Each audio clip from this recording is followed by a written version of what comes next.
Hey guys, welcome to this week's podcast episode. And I've got a fantastic guest for you today, Anna Urnova, coming from the beautiful country of Germany. And she helps, especially male career people who have been successful previously, pivot, change, navigate the midlife career crisis. Um, we serve similar audiences. She's got a lot of great ideas and views, and I'm really happy to have her on the show. So, Anna, welcome. Thank you, Chris, and thanks for a great introduction. I'm really happy to be on your show and talk to your audience. Yeah, to set the stage, we always ask how you got to where you are and how you can help better serve the audience. Yeah, absolutely, sure. Well, I was myself a corporate professional for a very long time, almost 20 years. It's even scary to say that. And at some point, I hit a wall. I hit a crisis, which I now call mid-career crisis. Basically, it just didn't inspire me anymore. I was looking to do something else, something I'd love, but I didn't know how to technically do it because I was in a very highly paid job at the VP level, and I didn't know how to make a pivot in a way that will not be a downshifting. Right? I also had a young family, two young kids. And to add a little bit of spice to my transition, I was happening in the background, against the background of 2008, 2009 crisis, where my family personally lost a lot of saving, and my husband almost lost his business. So I was like, oh my God, this is like the worst possible scenario for a career transition, right? But actually, by then, I already tried and failed several times, and I had a system that I absolutely believed worked. And I decided, okay, if I'm really serious about making a transition, now is the best time. Because I mean, if it works now, right, then I'm onto something really great. And if it doesn't, okay, I'll just blame it on the crisis and go back to work, basically to 9 to 5. But it worked. I transitioned from corporate to being a coach. And then I did it really well. In a way, got lucky. In a way, I saw that my system worked. And then I worked with a variety of corporate clients and executive clients, helping other people be successful. But at some point, came to a point of second transition where I had to scale my practice, my coaching practice, into something I would call a business, more like a coaching business. And at that point, I started to work with other professionals like coaches or strategy consultants, and everyone told me the same thing: you have to specialize, otherwise you can't scale. And we analyzed basically my clients, and turned out that the sweet spot were men, majority, like over 80-90% even of my clients were men, and they happened to be in this kind of 35, 55 years of age, age bracket, so to say. And also, when I analyzed their requests further, I realized that there was something in common, that all of them at some point in this kind of age bracket, they lost their mojo, they lost maybe the love with their current career, they hit some sort of wall crisis, and they wanted an upgrade. Either they wanted a big promotion, or they wanted to change industry. Some of them wanted to change geography. They wanted to move to work in another country. Some wanted to leave 9 to 5 altogether, start their own thing. Some wanted all of them, change geography and industry and leave 9 to 5 and do their own thing. So I realized that this is a request for change as a response to crisis. And this is how I got very curious and started specializing in that particular niche, and also learning about mid-career crisis, midlife crisis, also what makes it different to men and women, and so on. And that's how basically for the last, it's over a decade, I'm just working with the clientele of mid-career men who want a career upgrade at mid-career and want to have a spectacular second act. Interesting. There's a lot to unpack there because we can talk about the common signs and symptoms, but why I'm curious what I we, like I said, the signs and symptoms, but what is the cause of these? What is the cause of a midlife crisis? Is it discontent? Is it unhappiness? Is it societal change? What's underlying? Why do people go through crises? Well, I believe that through any crisis, what it means, especially when we have a crisis of human life, right? For instance, I mean, people who have kids. Do you have kids, Chris? Yes, yeah, we have. So we all know that when small kids are small, they go through crisis, right? Like like 1 year, 3 years, 7 years, right? So something like that. And every time when they hit a crisis, it usually has to do with them really making a big upgrade in their life because they've learned so much. They've approached a different level of capability, right? So the previous level, it doesn't satisfy them anymore, but yet they don't yet know how to function on the next level. It's a bit overwhelming, hence the crisis. And I believe that actually there are a lot of people kind of think that mid-career midlife crisis is a problem. Well, it is a problem because it's not nice when you hit it, when you lose your inspiration, when you're not looking forward to your day at work, when if things that previously excited you suddenly that they make no meaning. So it's not fun to be in that sort of state. But actually, if we shift our perception, saying, well, actually, it's a sign that there's something more available to this particular man right now, and all the crisis is saying that this man is up for an upgrade. But something needs to change for him to get it. So overall, I'd say the symptoms of a crisis usually tell me that the man is somehow at a dead end. The previous career path has ended or ending. But usually, to be honest, by the time clients come to me, they already been stuck for a while and been suffering for a while. So I'd say the career usually discovered that the previous career has ended years ago, but they tried to kind of revive it, and that created a lot of stuckness. But once they embrace the fact that, okay, one path is ended, I've just completed something. I've completed. It's not because there was something horrible happened, but I've just completed a mission. Then a new path will open. And usually this completion actually has to do with a man having fulfilled expectations that he grew up with. That, to put it simply. Because a lot of men, when I talk to them about their career, they use a lot of shoulds. I should do this, I should do that. Well, yeah, usually I would say mid-career is when men has fulfilled a lot of the shoulds and they can actually now be their own man. They can now fulfill the mission of why they're here in the first place, not to just, fulfill other people's expectations, but actually leave their own imprint in the world. And when you look at it like that, it's actually a very hopeful time in every man's life where you actually have a chance to now create something unique and your own imprint in this world. Yeah, interesting. Yeah, it's just kind of I think with so kind of, a follow-up question to that is in traditionally it was the midlife crisis, and now there's a quarter life crisis, and then there's a crisis after midlife. There's like the three quarters, kind of why are we seeing more frequent crises and more transition? I'm curious because I had a midlife crisis when I was 29.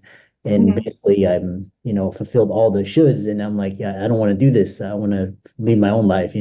So why is now the emergence of a quarter life crisis? And is it because the world is changing so fast, or just that could be one of the cases. I also believe I actually also had a much harder, the 30-year-old crisis hit me much harder. And yeah. I really had to change a lot of things in my life, and I had to release a lot of expectations. And I find that maybe a lot of people have tough times at midlife, which I define like 35, 55. So to say roughly, so when you're 45 average, what do you say? A lot of people who have the most difficult time at midlife, there is a consequence of them somehow not resolving the previous crisis that you've just mentioned. I bet probably you did some work there as well at 30, or maybe your crisis was so strong that you just could not ignore. It was the same for me. It actually triggered my first career change. Whereas for a lot of guys who come to me with their mid-career crisis, they talk to me about the 30-year-old crisis, but somehow maybe there were other priorities. Maybe they were getting married and had to provide, which is a reason for a lot of men actually just ignoring their own discontent, honestly, and that were this little voice saying, this is not your path, this is not what you're supposed to be doing. But they then around 30 usually either already accepted or about to accept so many external commitments that they just they just kind of ignore that voice until it just becomes completely unbearable, right? And those who ignore their little voices at around the age of 30, like you've described, because I do believe there's crisis there as well. They usually have it really hard at around 40 and so on, because it's almost like this little voice is just like, I am so fed up, you're ignoring me, and they're just pulling the plug out, and the men feel total like switch off energy. Yeah, if before they could ignore, they still had the energy, right? But now they just feel that they have to soldier through, push themselves, but they're running out of energy. So it's actually not even an option to go on like that.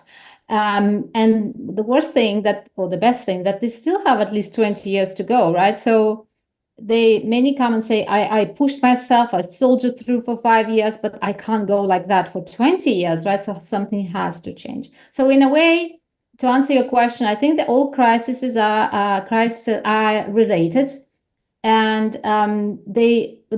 every next step requires the previous tasks to be resolved. And if they're not resolved, then they will all come knocking on your door together, making it a much bigger change, so to say. Yeah, it's interesting because I was talking with another guest as well, and especially around the career, finances, relationships, marriage, kids. It's like if you procrastinate on what this still small, quiet voice or your intuition or the universe, if you procrastinate and you don't make the decision, then the universe is gonna make the decision for you, and it usually comes in the form of a catastrophe or crisis. Could be divorce, bankruptcy, Yeah. a health scare. Healthcare often, yes, big loss. Yeah, it's Yeah. true. Yes, yes, I see, and it's repeating story in my clients' cases as well. Another question I have for you is, what's the difference between midlife crisis and burnout? Like, how are those two Very related? good. Yeah. Well, I'd put it this way. Burnout is a big, big symptom of a midlife crisis. The way that I see the difference, if you, because burnout may have other reasons as well. You're simply like not taking enough breaks.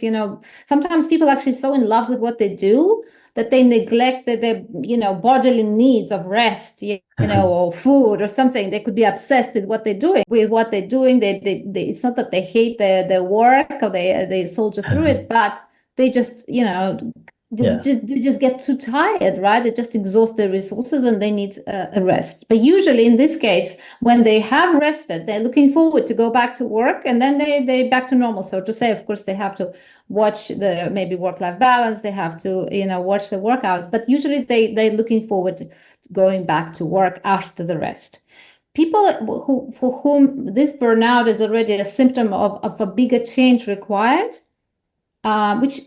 a lot of men have burnout as a symptom at midlife crisis. I guess midlife crisis is not the only time when burnout can happen, but at least that. One of the like really big signs is that men go on holidays, but the closer, and then they can spend a week, 2 weeks, a month. Some men take like a year off, they go on sabbatical. But the moment the thought of going back to work approaches, they hate it. It just gets them depressed, right? Every time they imagine that they're back doing what they were doing, it becomes unbearable, to the point, Chris, that men actually start having fantasies about escaping, just like pretending they had a boating accident and they're dead, and then like re-emerging somewhere in the faraway land. Literally, a lot of men have their fantasies of actually suicides and things like that, just because they don't know how to. Basically, it's like escape fantasies, right? But they don't know how to escape. But that's how they hate going back to work. And now when that happens, after you've taken your rest and you've slept, through your tiredness, and you've had, some fun doing something else, and that actually creates even bigger hate for your work, going back, bigger dread, I would say, going back to work, then it's a sign that you're in the wrong job, in the wrong career, that it's actually sucking your life out of you, right? And that is how I would see the difference between a burnout and a career burnout. That actually is a more sign of a crisis, and that you really need to find something else to do. Yeah. Interesting. And kind of moving on because I know we have a couple more minutes. The other, so kind of you talk about, you have this you use the five step system to help clients navigate their career changes. Kind of walk us through these steps, and then we'll kind of end it with how people can find you and contact you. Sure. Okay, these 5 steps is actually exactly like when I mentioned to you that I've developed my own system how to shift careers, and then I decided when I was like about to shift my own career, 2008, whether I should do it or not. And then I thought, okay, this is the system. I'm going to try it. If it works, it works. So since then, it's been working for me and for my clients. So the step number one is that it's actually finding your why you would be working in the first place. Because a lot of people say they work for money, which is not true. Money is a consequence of you creating value with your work, right? But you really have to find a higher purpose. And I know purpose is a scary word because everyone is using it. And what is this? But I define purpose in a simple terms. When you're on purpose, when you feel actually that it's natural to you, you enjoy what you're doing, and the most important sign, it energizes you. The activity you're involved in energizes you. This is the number one sign that you're on purpose. And even if they stop paying you and you had you won the lottery, never had to work again, and that activity would present itself, you would still enjoy doing it. So that's something purposeful that actually energizes you. And believe it or not, a lot of men I work with and are very accomplished and they have a great career. They have no idea what the purpose is. They have no idea why they're here in the first place. And I actually take them through the process of a methodology to find why are they here, basically, what are their gifts and how they're supposed to share them with the world. So that's a step number one. Because that plugs you into the, let's say, energy that prevents burnout and actually makes your life fun while you're making money, right? Second step is once you know why you're here and what you really, really love doing and what you really want to be doing for the rest of your career, then the second step is to claim your gifts and worth, because a lot of men actually have an idea of what they'd like to do, but they talk themselves out of it, saying they don't have the right degree, they don't have the right qualifications, whatever. So the good news for mid-career is that you already have more than enough. It's just about claiming your skills, your gifts, your experiences in the right way, and also presenting, let's say, these skill sets to yourself and others in the right way. So a little bit deconstructing your previous experiences and then putting those pieces together in a way that you see you have everything you need to actually jumpstart your new path, whatever you chose it to be, right? So that's the second step. And then third step is also very important because I call it identity shift, because a lot of people have this belief, false belief, for instance, oh, in order to be a writer, I have to write a bestseller. Then I'm a writer, right? If I haven't written a bestseller, I'm not a writer. But the problem is you will never write anything unless you actually become a writer. You see, that's a paradox. You cannot actually write anything worthy without getting into the identity of being a writer, because then who is doing the writing, right?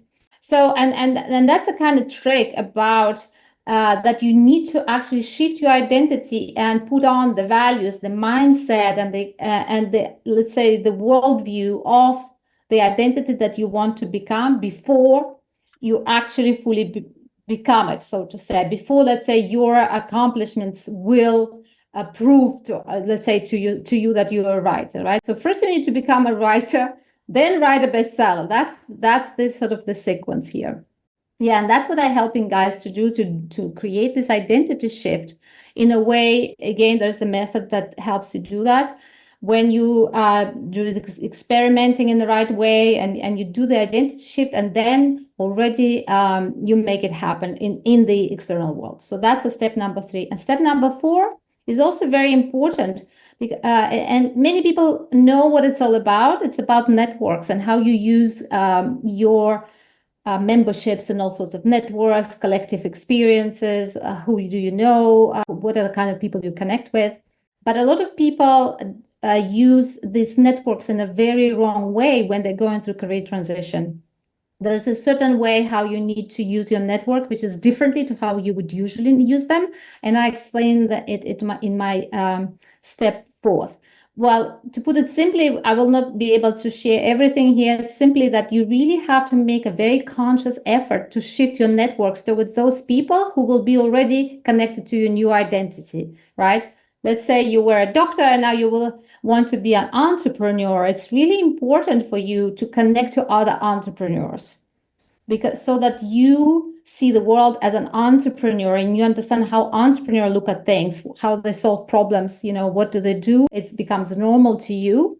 Because if you will connect to other doctors and talk who aspire to be entrepreneurs, then all you ever be, you will be a doctor aspiring to be an entrepreneur, and they will in fact could actually jeopardize your move, because they will be sharing all the obstacles and biases. Whereas when you connect to people who's already on the other side of your change, who already made it happen, it becomes a bridge, so to say, that really helps you navigate the gap that you need to. So that's the fourth step. And the fifth step is actually probably needs to be number one. This is about asking for help. Because a lot of successful men hate asking for help. They have almost shame connected to being vulnerable, asking for help. And to be honest, I don't know, Chris, what's your experience, but people in helping professions like doctors or therapists or coaches, they're the worst actually going to other doctors. As they usually try to kind of treat themselves. And that's a big mistake when it comes to career change. So actually witnessing your own vulnerability, seeking external help is very important. That's the step 5. And the easiest thing for your listeners would be, I put it all together. There's like a free masterclass training I put together, and they can just simply go to my website and watch it and see if that it resonates for them. Yeah, really interesting, because I really love this idea, because when I was transitioning from physician to entrepreneur, I basically cut off all my ties, because they were all saying, you're not going to make it, you're making a stupid decision. And I was just like, Exactly. so I just plugged myself into people that were, successful and, doing the things that I wanted to do. The Oh, other, yeah. yeah, I know, we have, couple few minutes left, and what is this idea of future trends in career development, and like what trends do you see for mid-career professionals? Are you going to see more midlife crises? Because now these days it's more and more acceptable to do your own thing, and Oh. a lot of kids are not, they think college is a waste of time, and they want to like really pursue their passions, and they don't want to get into excessive debt. So are you going to see less of a mid-career transition, or are you going to see like kind of a phasing out, like the older generation going through this, and like the younger generation kind of prepare I know what I want. I don't have to go through this. What do you Yeah. see? I hope we'll see less of crisis. I honestly believe that even for our generation, Generation X, so to say, midlife crisis is a little bit like a legacy thing, because basically we already know. I remember when I was just starting my career, I was getting my degrees. I already knew that I would have to change careers because the career for life was no longer available to our generation. Right. Right. So it's interesting and yet when people hit brick walls somewhere in 10 years into their career, 15 years into their career, it comes as a shock, even though everybody knows and reads like there is no career for life. There's like portfolio careers. You'll have to change careers. And still somehow, I guess it's because we have the role models of our parents and that generation, and we were brought up, right? Our teachers, our therapists, I don't know, our doctors, everyone will come of that generation who tell us how to live our life, what should happen to us, right? So it's like dissonance, like cognitive dissonance. We kind of know, but what we expect something else happening. So I believe the more we normalize that you will have multiple careers during your life, working life. And the more we actually teach people the skill of pivoting, the skill of knowing how to navigate those changes, the more it will become norm, the less it will be a crisis. I believe that's number one. Second, I believe right now, new generations, I already have millennials as clients. unfortunately, they hit some crisis as well. But I believe the more younger generations kind of seek to not just work for money, but also do things that, give them fun, give them joy. Be also, there's a lot of opportunities, of course, now with online, with technology, with everything, where you can try so many different things rather than just sitting in your box in the 9 to 5, right? That people will just be exposed to a lot more, and there will be a lot more opportunities to select the, let's say, money-making mechanism that fit to who you are, to your natural abilities, and so on. Having said that, I still think, Grace, that conflict between expectations and becoming your own person, our own person, will exist, right? Maybe the crisis will become younger. That could happen, right? People will have crisis early, and then they will have but then I think they maybe will have a second act, but then maybe they have another crisis, have a third act, because I also believe we will be talking less about kind of career retirement. People will maybe work longer, but maybe they'll have more breaks, sabbaticals, or flexible working arrangements, because I see a lot of that. And finally, what I want to say, I see a lot of, and I actually read recently, a lot of people going solo, so solopreneurs or different projects, or doing side hustles, in addition to let's say the corporate careers, because people feel that, there's, they want to express themselves, right, in a different way.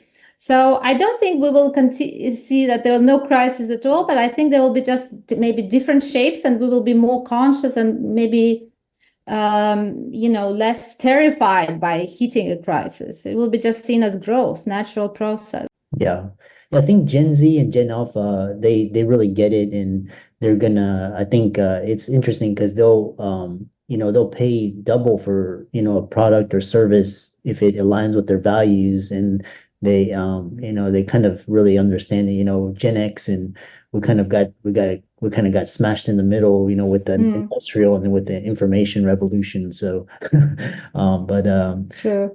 yeah, how can people find you and follow your socials? That you're very enthusiastic and passionate, and I know you love helping entrepreneurs in this area. And how can they do that?